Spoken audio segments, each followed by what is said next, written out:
ప్రభుత్వం ఉన్నప్పుడు స్ట్రాటజిక్ నాలా డెవలప్మెంట్ ప్రోగ్రామ్ అని పెట్టాం. ఒక 2000 కోట్లు ఖర్చు చేసినాం. నీ ప్రభుత్వం వచ్చినాక రూపాయి ఖర్చు చేసినావా ఎస్ఎన్డిపి కింద? నేను సవాల్ చేస్తున్నా, చర్చకు సిద్ధమా అని అడుగుతా ఉన్నా. 10 ఏళ్లు కేసీఆర్ గారి నాయకత్వంలో హైదరాబాద్ను ఒక క్లీన్ సిటీగా తీర్చిదిద్దితే ఇవాళ దాన్ని మురికి కూపం చేసింది నీ ప్రభుత్వం కాదా? ముఖ్యమంత్రిగానే కాదు, మున్సిపల్ మంత్రిగా కూడా మీరు విఫలమైన మాట వాస్తవమా కాదా నేను అడుగుతా ఉన్నా. 10 ఏళ్లలో కేసీఆర్ గారి ప్రభుత్వం 1,00,000 డబుల్ బెడ్రూమ్ ఇల్లు కట్టింది హైదరాబాద్లో. ఒక్క హైదరాబాద్లో 1,00,000 డబుల్ బెడ్రూమ్ ఇల్లు కట్టింది. ఇవాళ నేను రేవంత్ రెడ్డి గారిని అడుగుతా ఉన్నా, మేము 1,00,000 డబుల్ బెడ్రూమ్ ఇల్లు కడితే నువ్వు కనీసం ఒక్క ఇల్లు కట్టినావా 2 ఏళ్లలో హైదరాబాద్లో? దమ్ముందా? సమాధానం చెప్తావా? చర్చకు వస్తావా నేను అడుగుతా ఉన్నా. ఒక ఇల్లు కట్టలేదు కదా, ఇంకా 1000 ఇండ్లు కూలగొట్టిన దౌర్భాగ్యపు చరిత్ర నీది కాదా? నీ ప్రభుత్వాన్ని కాదా? ఇందిరమ్మ రాజ్యం పేరిట ఇండ్లు కూలగొట్టిందే తప్ప ఒక్క ఇల్లు కట్టినవా అని నేను అడుగుతా ఉన్నా. అట్లాగే హైదరాబాద్ మెట్రోను పూర్తి చేసింది మా ప్రభుత్వం.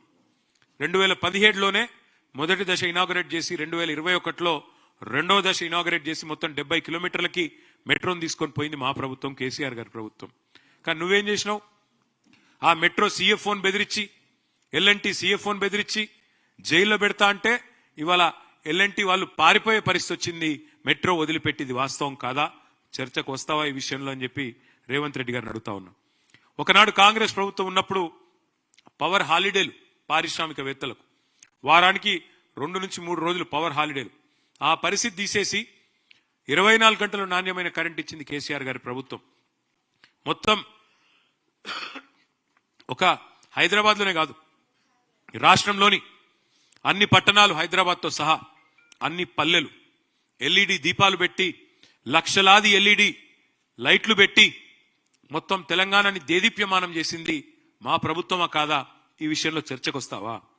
ఈ 2 ఏళ్లలో నీ ప్రభుత్వం ఒక్క LED లైట్ అన్న ఎక్కడన్నా పెట్టిందా? చర్చకు వస్తావా రేవంత్ రెడ్డి అని నేను అడుగుతా ఉన్నా.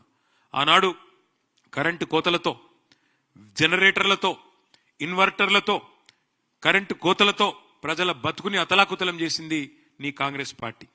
ఎవరి హయాంలో విద్యుత్ వెలుగులు కొనసాగినాయో, ఎవరి హయాంలో విద్యుత్ కోతలు, కరెంటు కష్టాలతో ఇబ్బంది పడ్డారో ఈ విషయంలో చర్చకు వస్తావా అని నేను అడుగుతా ఉన్నా.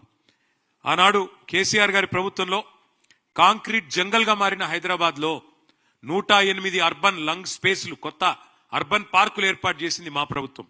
ఇలా నీ ప్రభుత్వం వచ్చినాక కొత్తది ఒకటన్నా కట్టినావా? కొత్తది ఒక్క పార్క్ అన్న కట్టినావా నేను అడుగుతా ఉన్నా. అట్లాగే green city of the world, tree city of the world గా హైదరాబాద్ అవార్డులు అందుకున్నది కేసీఆర్ గారి నాయకత్వంలో. హైదరాబాద్ నగరం లోపల, ORR లోపల 147% గ్రీన్ కవర్ పెంచింది కేసీఆర్ ప్రభుత్వం. ప్రతి మున్సిపాలిటీలో ఒకటి కాదు, పలు నర్సరీలు పెట్టి, ప్రతి గ్రామంలో నర్సరీలు పెట్టి భారతదేశంలోనే అత్యధికంగా 16,000 నర్సరీలు ఉన్న రాష్ట్రం తెలంగాణ. కేసీఆర్ గారి నాయకత్వంలో నీ ప్రభుత్వం వచ్చినాక ఒక్క నర్సరీ పెట్టినావా? కొత్తగా చర్చకు వస్తావా నేను అడుగుతా ఉన్నా. అట్లాగే అసలు కొత్త చెట్లు పెట్టడం కాదు, ఉన్న చెట్లను నరికేసి 10,000 కోట్లకు కకృతిబడి హైదరాబాద్ సెంట్రల్ యూనివర్సిటీలో అక్కడ ఉండే జీవ వైవిధ్యాన్ని విధ్వంసం చేసిన దుర్మార్గుడివి నువ్వు కాదా? హైదరాబాద్ సెంట్రల్ యూనివర్సిటీ విద్యార్థులు తిరగబడితే ఆఖరికి సుప్రీంకోర్టు చెప్పేదాకా నీకు బుద్ధిరాని మాట వాస్తవం కాదా రేవంత్ రెడ్డి అని నేను అడుగుతా ఉన్నా. ఐటీ ఎక్స్పోర్ట్లు మేము వచ్చినాడు 2014లో 57,000 కోట్లు, మేము దిగిపోయిన నాడు 2,41,000 కోట్లు. 3 లక్షలు ఉన్న ఉద్యోగాలను, ఐటీ ఉద్యోగాలని 9.5 లక్షలకు పెంచింది కేసీఆర్ గారి ప్రభుత్వం. 24,000 కొత్త కంపెనీలు తెచ్చాం, 24 లక్షల ఉద్యోగ అవకాశాలు సృష్టించాం. నువ్వెన్ని నిజమైన పెట్టుబడులు తెచ్చావో, నువ్వెన్ని పారిపోయేలాగా చేసినావో, నీ బాధ తట్టుకోలేక ఎంతమంది పారిశ్రామికవేత్తలు మీరు తలలకు తుపాకులు పెడుతుంటే పారిపోతున్నారో ఈ విషయంలో చర్చకు సిద్ధమా అని చెప్పి రేవంత్ రెడ్డిని నేను అడుగుతా ఉన్నా. కేసీఆర్ గారి నాయకత్వంలో ఇవాళ నువ్వు రోజు లేస్తే కూర్చుంటున్నా కమాండ్ కంట్రోల్ సెంటర్ కట్టి 10 లక్షల సీసీ కెమెరాలు పెట్టి హైదరాబాద్ లో one of the most safest cities గా తీర్చిదిద్దింది కేసీఆర్ గారి నాయకత్వం మా ప్రభుత్వంలో. మరి నువ్వు వచ్చిన తర్వాత ఇవాళ 41% క్రైమ్ రేటు సైబరాబాద్ లో పెరిగింది. హైదరాబాద్ కమిషనరేట్ పరిధిలో 60% పెరిగింది.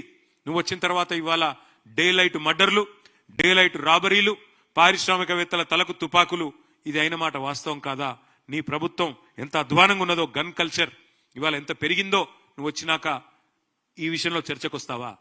ఆఖరికి నీ ప్రభుత్వం ఎంత దిగజారిపోయింది అంటే నువ్వు ముఖ్యమంత్రివి, నువ్వే హోంమంత్రివి,